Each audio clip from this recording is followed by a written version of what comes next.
خب بچه ما تا الان در رابطه با یوز کوئری صحبت کردیم که میتونستیم باهاش درخواست های گتمون رو انجام بدیم و دیتا هامون رو توی یک سری استیت خاص ذخیره کنیم و استاتوس هایی مثل is loading, is error و غیره رو هم در اختیارمون قرار میداد.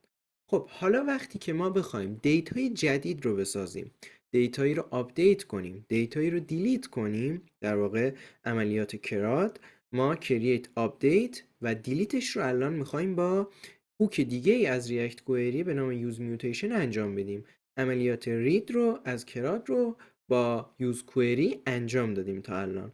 خب برای اینکه با use mutation آشنا بشیم، بهترین مثالی رو که میتونیم انجام بدیم یک فرم ساخت محصول هستش. خیلی ساده، یه دونه نیم میگیره، پرایس میگیره و description و یه دونه هم دکمه سیو که حالا بسته به سناریوهاتون با توجه به چیزایی که قرار یادتون بدم میتونید کاملا پیچیدگی اون رو کنترل کنید که خب میخوایم به صورت پویا بعد از اینکه محصولمون رو ساختیم توی صفحه پروداکتس اونها رو داشته باشیم.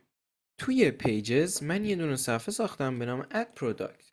خب اینجا به صورت خیلی ساده میبینید که سه تا استیت داریم، یه دونه برای نیم، یه دونه برای پرایس و یه دونه هم برای دسکریپشن. یه دونه متد آن سیو داریم که خب اینو قراره پاس بدیم به اون دکمه سیومون و اینجا هم ساختار فرممونه. این ستایی که میبینید همون اینپوت هامون هستن.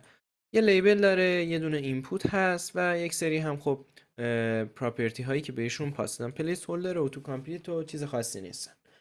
و بعد از اون هم در واقع دکمه سابمیتمون رو داریم که خب اینجا تایپش رو سابمیت گذاشتم که وقتی روش کلیک کردیم بیاد آن سابمیت فرم رو صدا بزنه.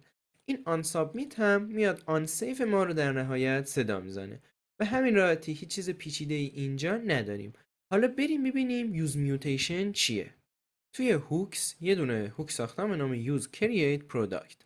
وقتی بریم توش همچین چیزی رو میبینیم. صرفا فقط فانکشنش رو ساختم و اسم براش گذاشتم. میام اینجا دقیقا مثل یوز کوئری. یوز کوئری چجوری بود؟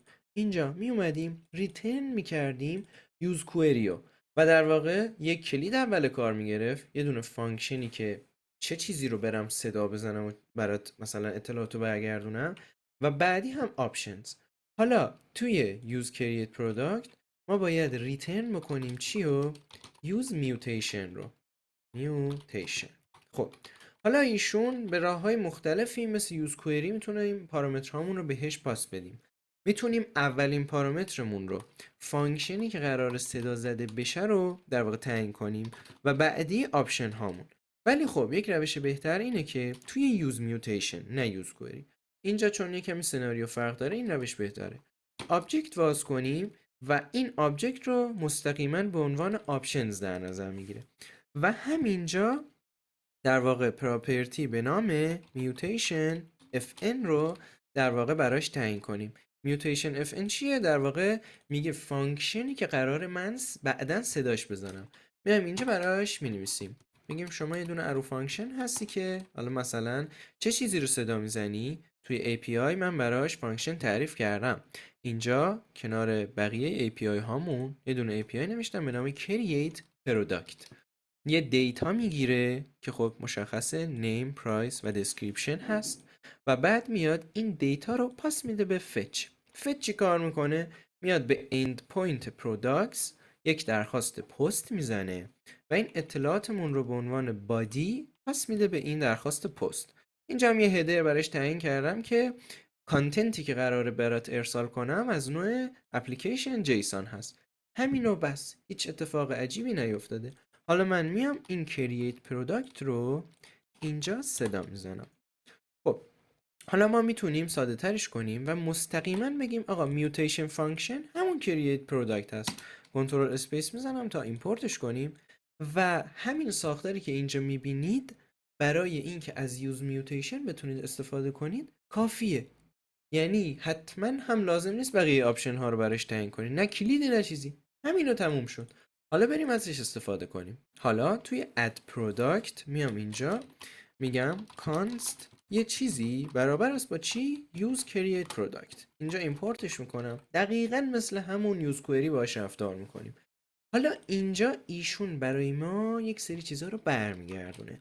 اولین چیزی که باهاش سر و کار داریم mutation در واقع میوتیت async هستش. این میوتیت async وقتی که یک فانکشنه، وقتی که صداش بزنیم میاد چی رو صدا میزنه؟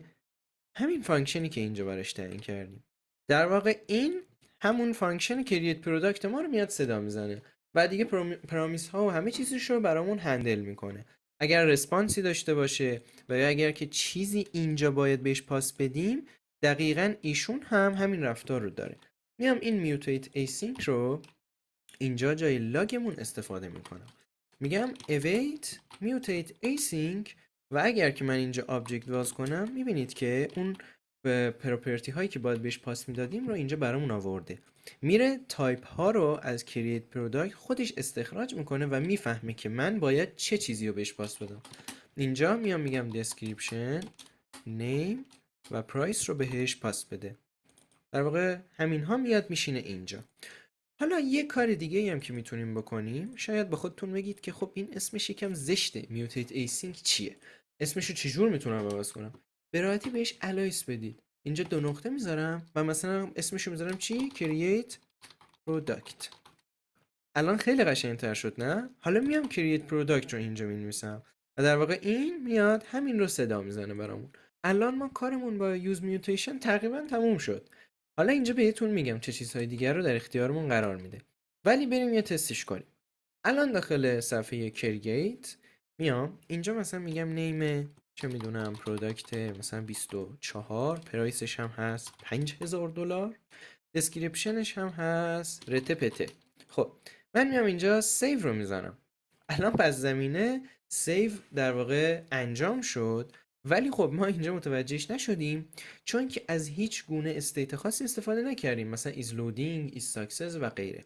ولی وقتی که بیایم داخل پروداکت اینجا یادتون باشه اسمش چی بود؟ پروداکت 24. خب نیکس رو میزنم، دوباره یه بار فایده نداره، دوباره. الان میبینید پروداکت 24 برای ما اومده و ذخیره شده. پس اینجا میتونیم ببینیم که پروداکت ما به درستی ذخیره شده. حالا اگر که من برگردم روی کرییت، دیدید که من دکمم نیاز هست که یک لودینگی رو به کاربر نشون بده و یا حتی ارورها و این که مثلا پروداکت من ذخیره شده یا نه. برای انجام دادن این کارها خیلی راحت باز هم یوز میوتیشن به داد ما رسیده. استیت های خیلی خوبی رو در اختیار ما قرار میده. جز میوتیت async کنترل اسپیس که بزنیم میبینید که یک سری چیزهای دیگر رو در اختیارمون قرار میده. اولیش is loading هست. این is loading کیس در واقع فعال میشه وقتی که create product در حال صدا زده شدنه. من میام این is loading رو مثلا پاس میدم به چی؟ به باتنم. حالا اینجا میگم اگر که داشتی لودینگ انجام میدادی بیا مثلا بنویس لودینگ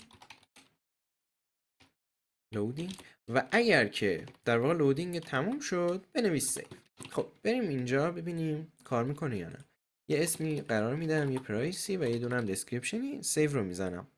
ببینید یک لحظه میاد تو میره چون که خب سرور لوکال هست و سریعا انجام میشه. حالا من میتونم براتون یه دیلی انجام بدم که در واقع مشاهدهش کنید. اینجا توی کریت پروداکت 2 ثانیه اسلیپ قرار دادم که بتونید مشاهدهش کنید. الان میام تو مرورگر اینجا یه بار دیگه سیو میزنم، میبینید الان داریم لودینگ رو میبینیم و بعدش هم از بین میره. خب یه کار دیگه هم که میتونیم بکنیم اینه که از این ایز لودینگ استفاده کنیم و دکمه‌مون رو دیسیبل کنیم که وقتی که پروداکت داره ذخیره میشه ما دیگه نیایم دوباره هی روی دکمه در واقع سیومون کلیک کنیم و هی پشت سر هم پروداکت بسازیم. میام اینجا الان که روش کلیک کنم میبینید دیگه الان کار نمیکنه و دیسیبل میشه. خب بقیه پراپرتی ها چی؟ اینجا is error رو داریم، دیگه is idle داریم و is success. در واقع این is error و is success کی رخ میدن؟ وقتی که عملیات انجام میشه و رسپانس ما به درستی دریافت میشه و اروری نداریم، is success در واقع اینجا true میشه. من اگه is success رو قرار بدم، is در واقع idle رو هم قرار بدم، این رو هم میخوام براتون توضیح بدم. من میام اینجا میگم که اگر که آقا is success بودی بیا چی کن؟ در واقع اینجا بنویس در واقع success. اگر هم که is idle بودی idle اینجا بنویس idle. حالا بریم ببینیم چطور عمل میکنن. خب بذارید داخل یک تگ هم قرارشون بدم. خب در واقع من اومدم چیکار کردم اینجا، گفتم که توی یه تگ قرارشون دادم، گفتم اگر ایز ساکسس بود ساکسس و اگر ایز آیدل بود آیدل رو نمایش بده. و اینجا هم گفتم اگر که در واقع ایز ساکسس بودی رنگت گرین شد، در غیر این صورت بلو. حالا بریم ببینیم چه جوری شد.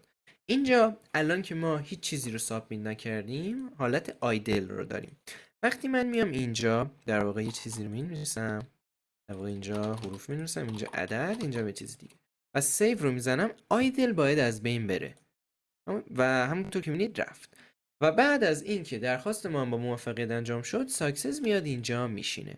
پس در واقع آیدل برای زمانی هست که فرم ما هنوز سابمیت نشده. یعنی در واقع چی؟